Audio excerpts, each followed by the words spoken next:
My name is Jaye Edwards. I used this name during the war, and most of my life I've been called Pete. Our surname was Peterson. I was a member of the Air Transport Auxiliary after I had served nursing in the WAF, and then moved into ATA, which is Air Transport Auxiliary, where we flew planes for the RAF, but were civilian pilots. Originally, I grew to 5'11", a good 5'11", but never actually hit 6. And my parents were just about the same height. I flew the first time in April of 1939. I had read in the newspaper about a National Women's Air Reserve. It met on Sundays so that girls working in stores and offices would be able, from London, would be able to come. We met in Luton, which is just north of London. We wore white boiler suits and were given information about the makeup of planes and how they flew, so I started flying lessons. At the time, UK government realized that they were going to need a lot of young people, particularly boys, but they included the girls, to fly planes during the war. And ATA, when it was formed in early 1939, and they were formed to use this opportunity of getting cheap flying, and it was five shillings an hour weekdays and 10 shillings an hour on the weekends. That way, I, as a person not working outside, was able to start earlier. My mother was paying. I had said to her, what would you say if I was going to learn to fly? She said, we'll have to think about that. So I said, that's okay, I'll just wait till I'm 21. That's in 6 months. When you were called to go to Tame, and there they had an airfield, grass airfield, and they checked you out to see what you had done previously. Some of us had flown, as I had, with 2 hours solo. Some had never been on a plane. We'd finished that course and done cross countries to prove you could fly without any communication with the ground and no names on maps. You went, when you were given what they called a chit, you would go to the Met and ask about the weather and also ask where this place was, because it was written on the chit, but it wasn't on the map.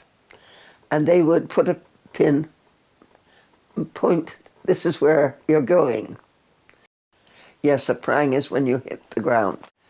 I was about 50 yards off the fence, and the boys were working in a shack close by. I was being very conscientious.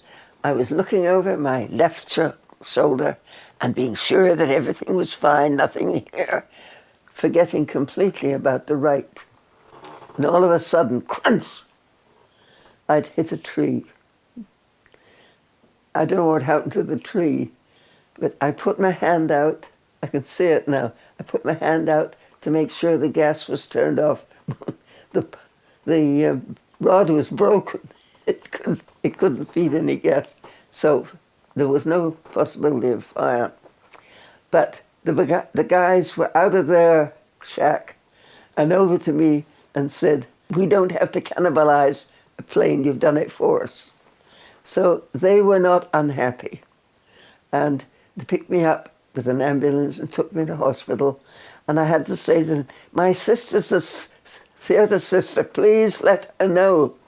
because I didn't want her to be getting the hospital, the operating room ready, because I knew I was going to have to go in. I'd lost my teeth. They were left in the crash pad. Well, well, I could have done much more harm. I was lucky. But yes, I did have a second prang.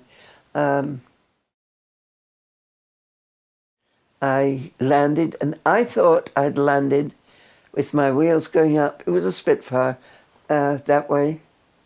But they told me no, it landed with drift on it. So, but we didn't get to see it. You know, they didn't take you to see it. So you had to take their word for it. I mean, some of the things I did during the war were quite positive to me and negative to really being in war.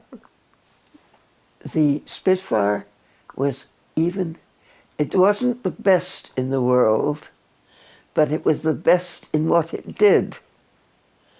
It could maneuver more quickly and efficiently than any plane. In 1944, when they were desperate for planes in Malta, there was an aircraft carrier, and we had to get planes over into Northern Ireland. And the planes were in Yeovilton. The older pilots could take the direct route or get themselves the way they wanted. The juniors had to go into Scotland to the first spot that sort of was a slight bulge out towards Ireland and fly the shortest distance across the ocean, or the North Sea, to get to Ireland and then go to Belfast and land.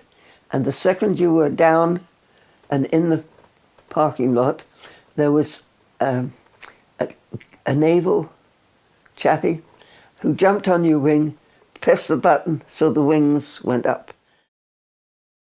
Were you navigated by the seat of your pants? You had the map. That was it.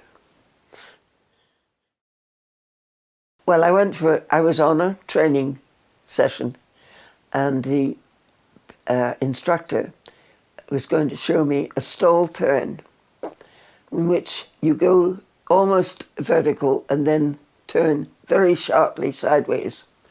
And she did this, and my stomach said, no way.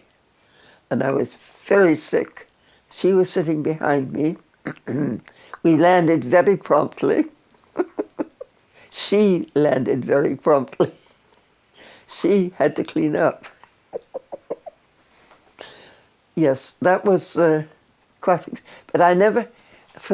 because of that, knowing that ATA demanded that you take a plane and land it where it was of some use and in good shape, I never attempted aerobatics myself.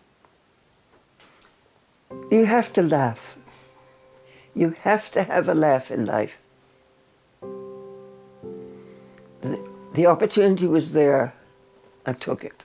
I think if you look at my limerick, they sort of put that thought in the limerick, that I did what I wanted.